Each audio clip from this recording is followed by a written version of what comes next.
Ukraine రష్యాల మధ్య జరుగుతున్నటువంటి యుద్ధంలో పలు నాటకీయ పరిణామాలు చోటు చేసుకున్నాయి. ఉక్రెయిన్లోని 2 నగరాల్లో మానవతా దృక్పథంతో తాత్కాలికంగా కాల్పులను విరమిస్తున్నట్టు రష్యా ప్రకటించింది. మారియుపోల్, ఓలోన్కన నగరాల్లోని ప్రజలు సురక్షిత ప్రాంతాలకు వెళ్లేందుకు ఫైరింగ్ బ్రేక్ ఇచ్చినట్టు రష్యా అధికారులు తెలిపారు.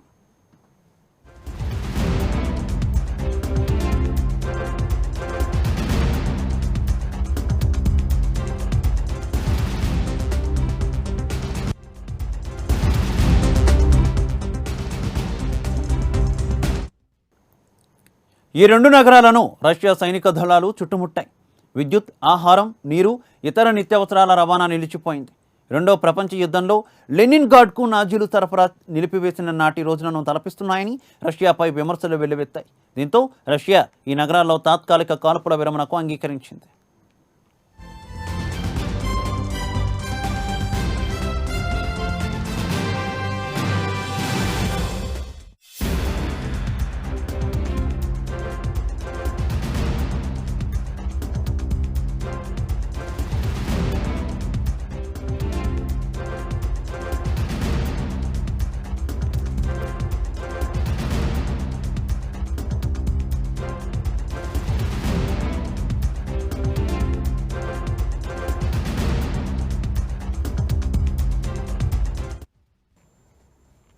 ఇదిలా ఉండగా ఉక్రెయిన్ అధ్యక్షుడు జెలెన్స్కీ అమెరికా నుంచి పెద్ద ఎత్తున సహాయం కోరారు. రష్యాపై ఇంకా కఠిన ఆంక్షలు విధించాలని అమెరికా సెనేటర్లను బైడెన్ను కోరారు. ఇక రష్యా నుంచి ముడి చమురును దిగుమతిని నిలిపివేయాలంటూ డిమాండ్ చేస్తున్నారు.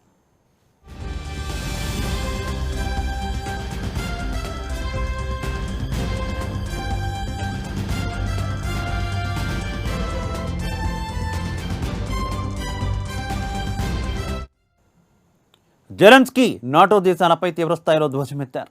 ఒంటరిగా పోరాడుతున్న తమను ఎవరూ పట్టించుకోవడం లేదని ఉక్రెయిన్ అధ్యక్షుడు మండిపడ్డారు.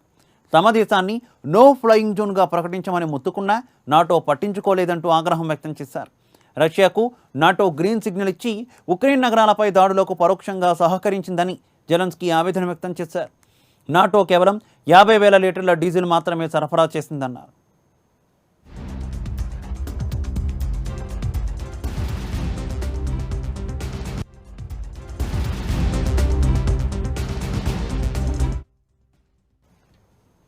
ఇదిలా ఉండగా ఉక్రెయిన్ అధ్యక్షుడు జెలెన్స్కీ దేశం విడిచి టర్కీ పారిపోయారని విస్తృత స్థాయిలో ప్రచారం కొనసాగుతోంది. దీనికి ఫుల్ స్టాప్ పెడుతూ జెలెన్స్కీ వివరణ ఇచ్చారు. తాను దేశం విడిచి ఎక్కడికి పారిపోలేదని, తాను కీవ్లోనే ఉండి రష్యాకు ధీటైన జవాబు చెప్పడానికి ప్రణాళికలు సిద్ధం చేస్తున్నామని చెప్పారు.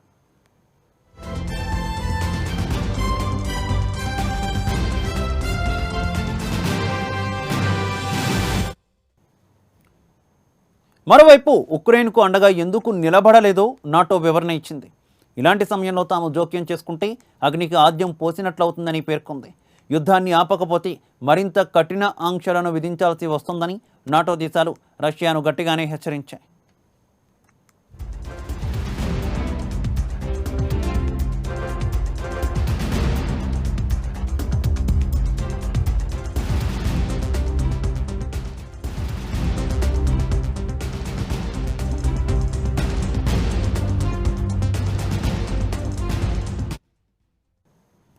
రష్యా తలుచుకుంటే ఉక్రెయిన్ అధ్యక్షుడు జెలెన్స్కీని గద్దె దింపడం పెద్ద లెక్కేమీ కాదు.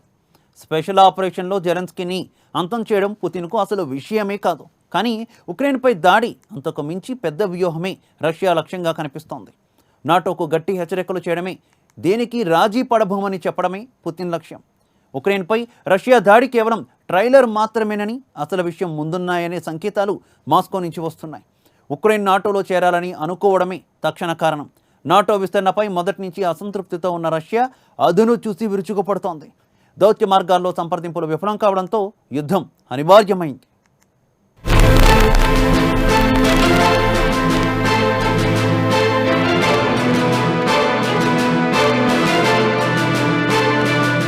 నాటోలో చేరేందుకు ఉక్రెయిన్ చేస్తున్న ప్రయత్నాలను రష్యా మొదటి నుంచి వ్యతిరేకిస్తోంది. పశ్చిమ దేశాలు చేస్తున్న ప్రయత్నాల్లో ఉక్రెయిన్ కీలుబొమ్మగా మారిందని పశ్చిమ దేశాలు ఆరోపిస్తున్నాయి.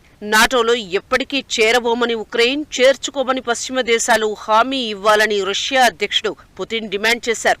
ఉక్రెయిన్ తటస్థ దేశంగా ఉండాలని పట్టుబడుతున్నారు. దీనికి అటు ఉక్రెయిన్, ఇటు నాటో దేశాలు ఒప్పుకోకపోవడంతో రష్యా దండయాత్ర మొదలుపెట్టింది.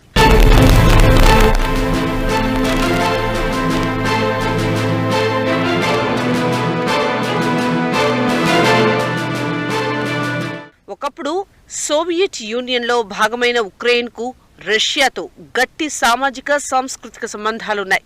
ఇక్కడ రష్యన్ ప్రాంతాల్లో రష్యన్ మాట్లాడుతుంటారు. 2014లో ఉక్రెయిన్లో భాగమైనటువంటి క్రిమియాపై రష్యా దండయాత్రతో ఆ సంబంధాలు దెబ్బతిన్నాయి. ఆ యుద్ధంలో దాదాపు 14,000 మందికి పైగా మరణించినట్లు గణాంకాలు చెబుతున్నాయి.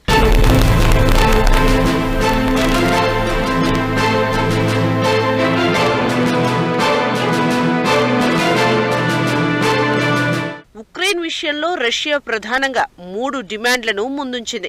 వీటిలో మొదటిది నాటో విస్తరణ ఇకపై ఉండబోదని, ఉక్రెయిన్ నాటోలో ఎప్పటికీ చేరదని హామీని లిఖితపూర్వకంగా ఇవ్వాలని రష్యా కోరుతోంది. 1994 ఉక్రెయిన్ స్వతంత్ర సార్వభౌమత గుర్తించే ఒప్పందంపై రష్యా సంతకం చేసింది. రష్యన్లు, ఉక్రెయిన్లు ఒక దేశంలో భాగమని చెబుతూ గతేడాది పుతిన్ ఒక పెద్ద కథనం రాశారు. ఉక్రెయిన్ నాటోలో చేరితే మళ్లీ క్రిమియాను కలిపేసుకునేందుకు ప్రయత్నించవచ్చని ఆయన అందులో పేర్కొన్నారు. రష్యా సరిహద్దుల్లో నాటో ఎలాంటి ఆయుధాలను మోహరించకూడదని రష్యా రెండో డిమాండ్. 1997 తర్వాత నాటో చేరిన దేశాల్లో సైనిక సదుపాయాలను, పథకాలను వెనక్కు తీసుకోవాలనేది రష్యా మూడో డిమాండ్. అంటే మధ్య తూర్పు యూరప్ దేశాల నుంచి బలగాలు వెనక్కు తీసుకోవాలి. మరోలా చెప్పాలంటే 1997కు ముందు ఉండే దేశాలకే నాటో పరిమితం కావాలి.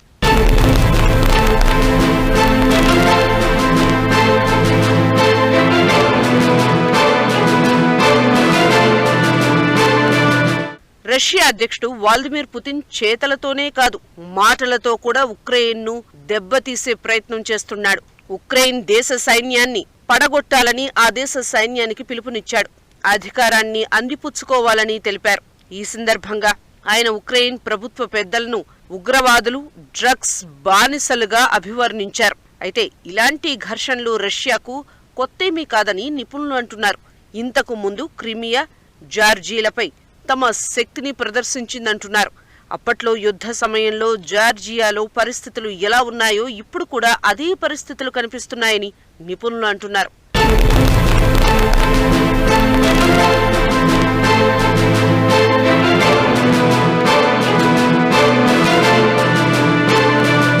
బీజింగ్లో ఒలింపిక్ క్రీడలకు ముందు 2008లో రష్యా, జార్జియాల మధ్య యుద్ధానికి దారితీసే పరిస్థితులు ఏర్పడ్డాయి. అప్పట్లో చైనా అసంతృప్తిని తొలగించడానికి ఒలింపిక్ క్రీడలు ముగిసే వరకు వేచి చూసింది రష్యా. ఇప్పుడు రష్యా తీరు కూడా అదే. బీజింగ్లో వింటర్ గేమ్స్ వీడ్కోలు తర్వాత యుద్ధానికి సన్నాహాలు చేసింది. 2008లో జార్జియా నాటోలో చేరకూడదని రష్యా కోరింది. దీనిపై రష్యా విజయం సాధించింది. ఉక్రెయిన్పై దాడి చేసి తిరిగి అదే పని చేయడానికి రష్యా ఇప్పుడు ప్రయత్నిస్తోంది.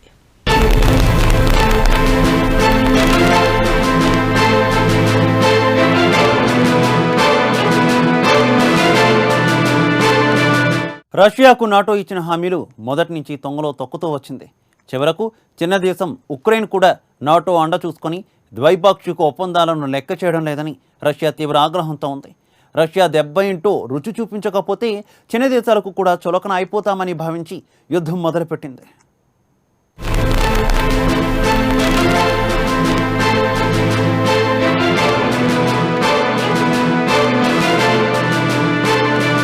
ప్రపంచ యుద్ధం తొలి దశలో 1949లో నాటోను సభ్య దేశాల ఉమ్మడి రక్షణ కోసం రాజకీయ సైనిక కూటమిగా ఏర్పాటు చేశారు. అయితే ఉక్రెయిన్ నాటోలో చేరకూడదని రష్యా కోరుతోంది. ఉక్రెయిన్ నాటోలో చేరితే రష్యాకు ఇబ్బందులు తప్పవని జగమెరిగిన సత్యం. ఇదే జరిగితే నాటో బలగాలు రష్యా సరిహద్దుకు చేరుకోవడంతో పాటు ప్రతీకార చర్యలు పెరుగుతాయి. ఇది మాత్రమే కాదు, 2008లో రష్యా జార్జియాలోని హబ్కార్స్కియా, దక్షిణ పుసేటియాలను స్వతంత్ర దేశాలుగా గుర్తించింది. ఇప్పుడు ఉక్రెయిన్లోని డొనెటిక్స్, లుహాన్స్క్లను స్వతంత్ర దేశాలుగా గుర్తించింది.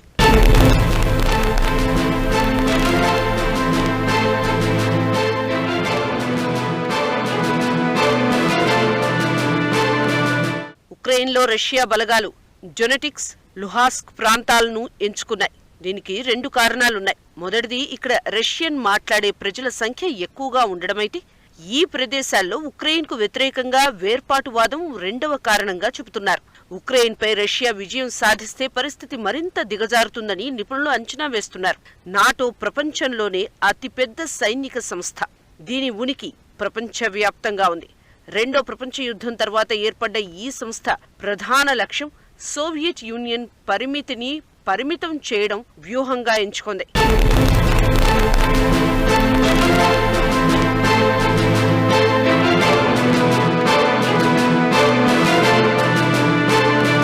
యూరప్లో రాజకీయ ఐక్యతను స్థాపించడానికి, యూరప్లో జాతీయవాద ఆలోచనలను అణచివేసేందుకు అమెరికా దీన్ని ఉపయోగించింది. నాటో దేశాలు చివరిదాకా దీన్ని రెచ్చగొట్టడంతో రష్యా మరింతగా రెచ్చిపోయింది. ప్రపంచానికి తమ బలమేంటో చూపించాలని డిసైడ్ అయింది.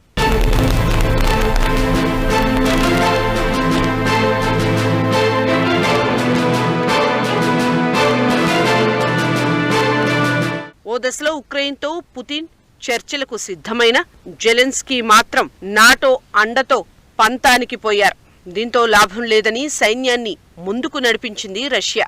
సోవియట్ విచ్ఛిన్నం తర్వాత రష్యా బలహీనపడ్డ మాట నిజమే అయినా మిలిటరీ పరంగా ఆ దేశం ఇప్పటికీ బలంగానే ఉంది. అమెరికా కంటే ఎక్కువ అణ్వస్త్రాలు రష్యా దగ్గరే ఉన్నాయి. ఉక్రెయిన్కు సహాయంగా బలగాలను పంపితే అణుయుద్ధం మొదలవుతుందని ఆందోళన చెందుతుంది. ఆ ఉద్దేశంతోనే నాటో బలగాలను పంపకూడదని నిర్ణయం తీసుకుంది.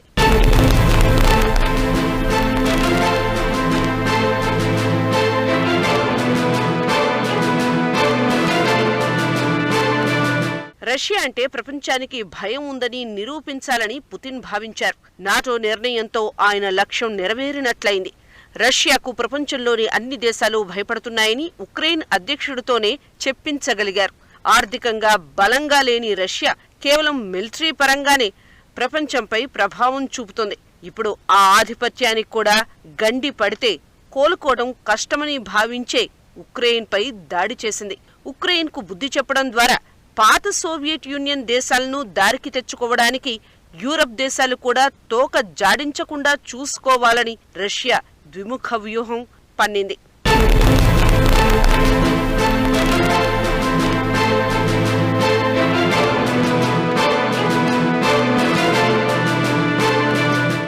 ఉక్రెయిన్పై దాడికి కౌంటర్గా అమెరికా, దాని మిత్ర దేశాలు రష్యాపై ఆంక్షలు విధిస్తున్నా లెక్క చేయడం లేదు. ఆంక్షల విషయంలో ముందుగానే ప్రిపేర్ అయిన రష్యా ఎవరేం చేసినా తగ్గేదేమీ లేదని ముందుకు వెళ్తోంది. 2014లో క్రిమియా ఆక్రమణ సమయంలోనూ రష్యా ఆంక్షలను లెక్క చేయలేదు. ఇప్పుడు కూడా యూరప్ దేశాలు కొన్నేళ్ల తర్వాత ఆంక్షలను ఉపసంహరించుకోవాల్సి వచ్చింది. ఇప్పుడు అదే జరుగుతుందని రష్యా నమ్మకంగా ఉంది.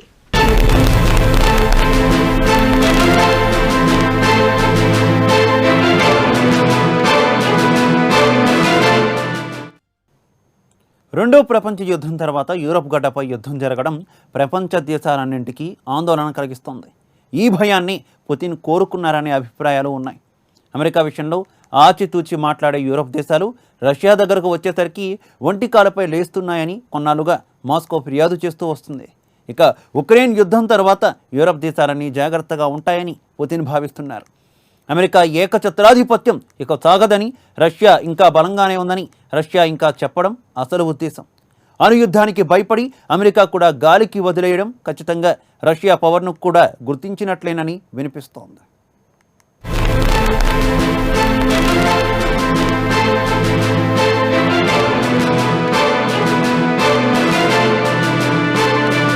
తూర్పు రిపబ్లిక్లో 2 ప్రాంతాలను స్వతంత్ర దేశాలుగా గుర్తించడం ద్వారా రష్యా సైనిక చర్య మొదలైంది. రష్యా 2014 దండయాత్రలో క్రిమియన్ ద్వీపకల్పాన్ని స్వాధీనం చేసుకున్నప్పటి నుంచి ఈ ప్రాంతం వేరువేరు నియంత్రణలో కొనసాగుతుంది. అప్పుడే ఈ ప్రాంతాన్ని వేర్వేరు భూభాగాలుగా గుర్తించారు.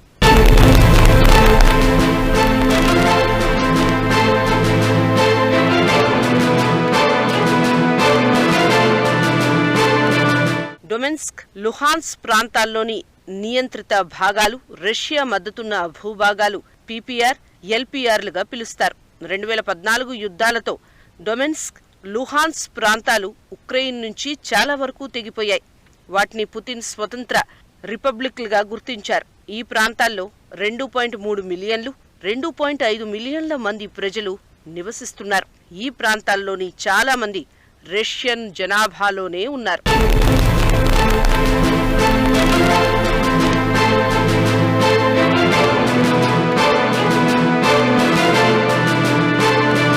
తూర్పు ఉక్రెయిన్లో వేర్పాటువాదులకు ఉక్రెయిన్ ప్రభుత్వానికి మధ్య పోరాటం జరుగుతోంది. 14,000 మంది ప్రాణాలు కోల్పోయారు. హింస, విభజన, ఆర్థిక మాంద్యం ఈ ప్రాంతాన్ని దెబ్బతీశాయి. అప్పట్నుంచి ఇక్కడి ప్రజలు 2 మిలియన్లకు పైగా ఈ ప్రాంతాల నుంచి సురక్షిత ప్రాంతాలకు తరలి వెళ్లారు.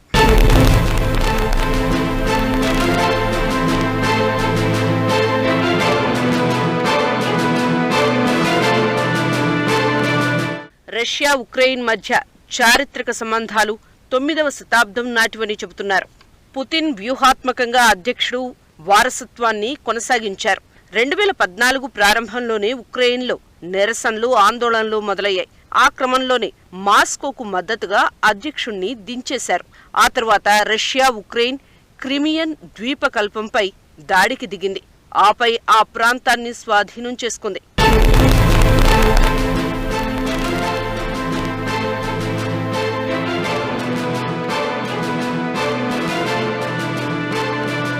యూరప్, యునైటెడ్ స్టేట్స్ ఈ చర్యను చట్ట విరుద్ధమని ప్రకటించాయి. మాస్కోకు మద్దతు గల వేర్పాటువాదుల రష్యా సరిహద్దుల్లోని డొమెన్స్క్, లుహాన్స్క్ ప్రాంతాల్లోని పారిశ్రామిక ప్రాంతాలు సైతం స్వాధీనం చేసుకున్నారు.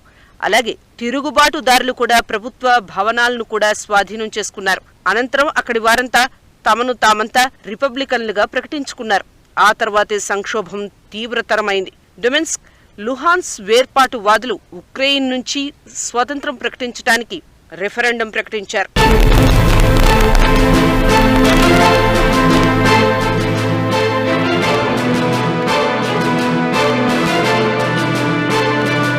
రష్యా తిరుగుబాటుదారులకు దళాలు, ఆయుధాలతో మద్దతిస్తోందని కీవ్, పశ్చిమ దేశాలు ఆరోపించాయి.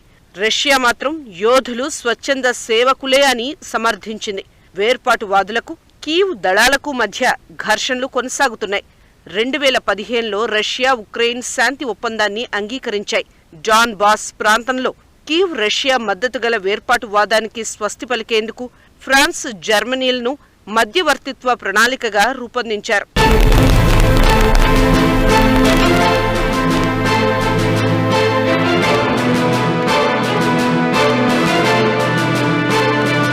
ఒప్పందం ప్రకారం ఉక్రెయిన్ ఆ 2 ప్రాంతాలకు ప్రత్యేక హోదా, రష్యాతో సరిహద్దుపై నియంత్రణను తిరిగి పొందేందుకు ప్రతిఫలంగా గణనీయమైన స్వయం ప్రతిపత్తిని కల్పించింది. కానీ ఆ ఒప్పందం అక్కడే ఆగిపోయింది. ఒప్పందంలోని నిబంధనలను అమలు చేసే ఉద్దేశం ఉక్రెయిన్కు లేదని పుతిన్ తేల్చి చెప్పేశారు. ఉక్రెయిన్ ఒప్పందానికి సవరణలు కోరింది. సైనికంగా నష్టం జరిగిన తర్వాత మధ్యవర్తిత్వానికి ముందుకు వచ్చింది. రష్యా ఒప్పందం పేరుతో ఉక్రెయిన్ విదేశాంగ విధానాన్ని ప్రభావితం చేయవచ్చునని పేర్కొంది. ప్రస్తుత నిబంధనలు అమలు చేస్తే అల్లర్లు, గందరగోళానికి దారితీస్తుందని కీవ్ అధికారులు చెప్పారు. యునైటెడ్ స్టేట్స్ మిత్ర దేశాలు ఈ ఒప్పందానికి మద్దతు ప్రకటించాయి. వేర్పాటువాద ప్రాంతాల్లో 8 లక్షల పాస్పోర్ట్లను మాస్కో జారీ చేసింది.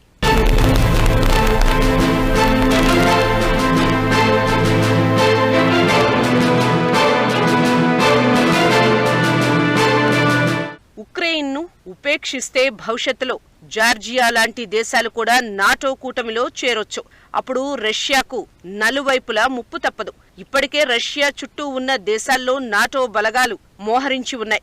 ప్రచ్ఛన్న యుద్ధం అయిన తర్వాత అమెరికా తనను టార్గెట్ చేయడాన్ని రష్యా సహించలేకపోతుంది. ఓ దశలో రష్యా నాటో దేశాలతో సంబంధాలు కోరుకుంది కూడా. అయినా సరే అమెరికా, దాని మిత్రపక్షాలు తమను అనుమానంగానే చూస్తున్నాయని రష్యా అభిప్రాయపడింది. అవతలి నుంచి వైఖరి సరిగా లేనప్పుడు రష్యా తన వ్యూహం మార్చుకుంది.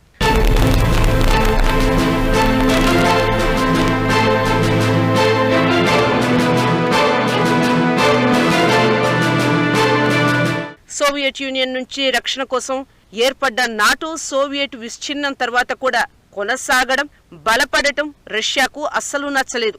పైకి ఆత్మరక్షణ కోసమని చెబుతున్నా నాటో ఉద్దేశం రష్యాను మింగేయడమేనని రష్యా అభిప్రాయపడింది. దీనికి తగ్గట్టుగానే అంతర్జాతీయ కూటములు, ఒప్పందాలు కూడా అమెరికా మిత్రదేశాలు రష్యాకు దూరంగా ఉండడం ఆ అనుమానాలకు మరింత బలం చేకూర్చింది. పాత సోవియట్ దేశాలు వాటి మిత్ర దేశాలకు ఆశ పెట్టి వాటిని నాటోలో చేర్చుకోవడాన్ని రష్యా వ్యతిరేకిస్తూ వచ్చింది. కానీ అమెరికా, దాని మిత్రదేశాలు దాన్ని లెక్క చేయలేదు. స్వతంత్ర దేశంగా ఉండండి, నాటో వైపు చూడొద్దు అని ఉక్రెయిన్కు చెబితే అధ్యక్షుడు జెలెన్స్కీ తేలిగ్గా తీసిపారేశారు. ఇప్పుడు తటస్థంగా ఉంటామని చెబుతున్న జెలెన్స్కీ యుద్ధానికి ముందు మాత్రం నాటో కూటమిలో చేరాలని ఉవ్విళ్లూరారు. ఈ కారణాలే రష్యాను దాడి చేయడానికి పురిగొలిపాయి.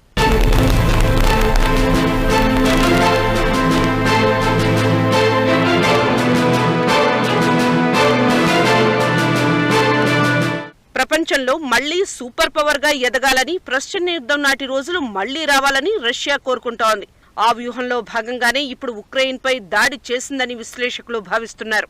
ఇది ట్రైలర్ మాత్రమేనని, అసలు సినిమా ముందుందని అంచనాలు కూడా ఉన్నాయి. రష్యా కేవలం మాటలు మాత్రమే మాట్లాడుతుంది.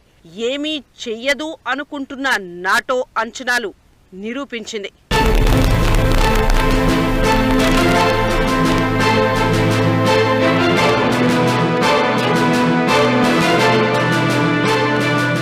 రెండవ ప్రపంచ యుద్ధం తర్వాత ప్రచన్న యుద్ధం సమయంలో ప్రపంచం రెండు ధృవాలుగా చీలిపోయింది. ఒక ధృవానికి అమెరికా నాయకత్వం వహిస్తే మరొక ధృవానికి సోవియట్ యూనియన్ నాయకత్వం వహించింది. కానీ సోవియట్ విచ్ఛిన్నం తర్వాత ఏకధృవ ప్రపంచంలో అమెరికా మొకటం లేని మహారాజుగా వెలిగిపోయింది.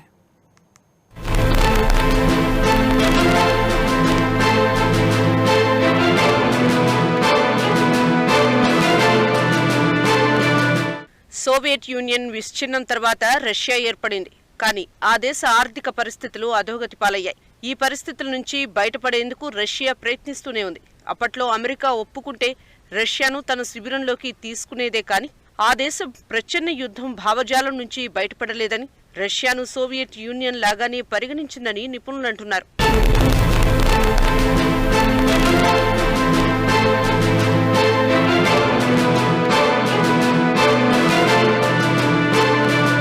సోవియట్ యూనియన్ కు వ్యతిరేకంగా నాటో ప్రారంభమైనప్పటికీ రష్యా అధ్యక్షుడు పుతిన్ పట్ల వ్యతిరేకత లేదు. మొదట్లో రష్యాను నాటోలో కలపాలని పుతిన్ భావించారు, కానీ చేరే సాధారణ ప్రక్రియకు అంగీకరించలేదు. సంపన్నమైన భాగాల్లో భాగం కావాలని కోరుకున్నారు పుతిన్. కానీ మిగతా దేశాల్లాగా నాటోకు అప్లికేషన్ పెట్టాం, నాటోనే రష్యాను ఆహ్వానించాలని కోరుకున్నారు. అది జరగకపోవడంతో నాటోతో రష్యాకు దూరం పెరిగింది. ప్రస్తుతం తలెత్తిన ఉక్రెయిన్ సంక్షోభంతో అమెరికా నాటో విస్తరణను నిలిపివేస్తేనే ఉద్రిక్తతలు తగ్గుతాయని పుతిన్ సూటిగా చెబుతున్నారు.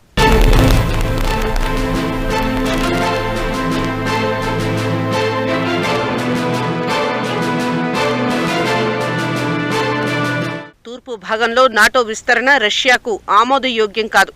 క్షిపణులతో అమెరికా ఇంటి బయట రష్యా నించుంది. కెనడా, మెక్సికో సరిహద్దుల్లో క్షిపణులను మోహరిస్తే అమెరికాకు ఎలా ఉంటుందని రష్యా అధ్యక్షుడు 2 నెలల క్రితమే గట్టిగా ప్రశ్నించారు. ఉక్రెయిన్ సంక్షోభాన్ని అడ్డం పెట్టుకుని అమెరికా నేతృత్వంలోని ఏకధృవ ప్రపంచాన్ని పుతిన్ సవాల్ చేస్తున్నారని కొందరు భావిస్తున్నారు.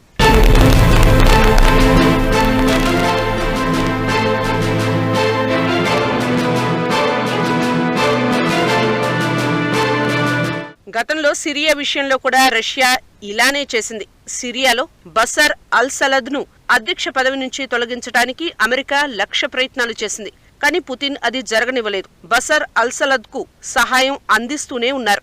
చివరకు అమెరికా సిరియా నుంచి వైదొలిగింది. ఇప్పుడు ప్రపంచం 2 ధృవాలుగా విడిపోతుందని, చైనా నుంచి కాకుండా అమెరికాకు రష్యా నుంచి కూడా సవాళ్లు ఎదురవుతున్నాయని విశ్లేషకులు అంటున్నారు.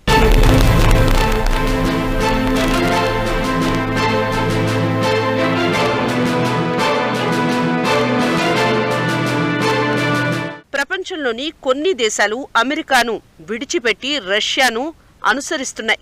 నాటోను విస్తరించడం చైనాకు కూడా ఇష్టం లేదు. బీజింగ్ వింటర్ ఒలింపిక్స్ ప్రారంభ వేడుకలకు పుతిన్ హాజరయ్యారు. రష్యాపై పశ్చిమ దేశాలకు ఆంక్షలు పెరుగుతున్నాయి. ఇలాంటి పరిస్థితుల్లో చైనా రష్యాకు అండగా నిలుస్తుందని నిపుణుల అంచనా.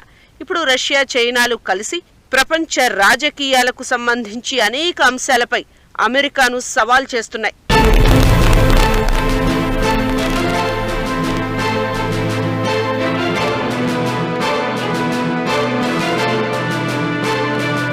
క్రిమియాను రష్యాలో కలిపేసుకున్నట్లుగానే ఉక్రెయిన్ను రష్యాలో భాగం చేసుకునే అవకాశం లేకపోలేదు. ఈ క్రమంలోనే ఉక్రెయిన్లోని తోలుబొమ్మ ప్రభుత్వాన్ని దింపేయాలంటూ ఉక్రెయిన్ సైన్యానికి పుతిన్ పిలుపునిచ్చారు. అంటే ఆ దేశాన్ని తన చెప్పు చేతల్లో పెట్టుకునేందుకు పుతిన్ ప్రయత్నిస్తున్నారు అనడంలో సందేహం లేదు. అందుకే పాశ్చాత్య దేశాలు ఈ విషయంలో జోక్యం చేసుకోకుండా అణు హెచ్చరికలు చేశారనే వాదనలు వినిపిస్తున్నాయి.